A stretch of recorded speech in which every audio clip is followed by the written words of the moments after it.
বলছেন, এক উকুকাল উম্মাহাত, মায়ের অবাধ্য চলা হারাম।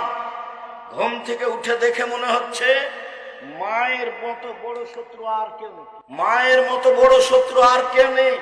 মাটির ওপরে সবচেয়ে খারাপ মানুষ হলো মা, এটাই মনে হচ্ছে।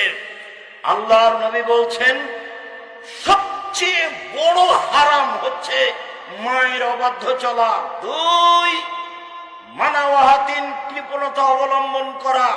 তিন, ওয়াদুল বানাত, মেয়েকে মাটিতে পুঁতে দেওয়া। মেয়েকে মাটিতে পুঁতে দেওয়া হতো, তার নাম জাহেলিয়ত। জাহেলিয়ত উপেক্ষা করে আল্লাহর নবী যা বললেন, আল্লাহর নবী যা করলেন। লম্বা আলোচনার সংক্ষিপ্ত আপাতত এখানে শুরু করি। আল্লাহর নবী যা বললেন এটা আগে বলি, তারপর আল্লাহর নবী যা করলেন এটা পরে বলি।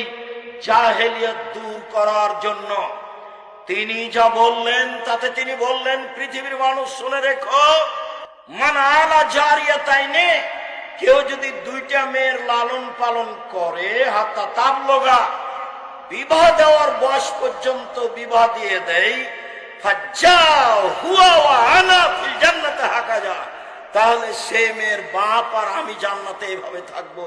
আঙ্গুল দুটি জমা করে দেখ।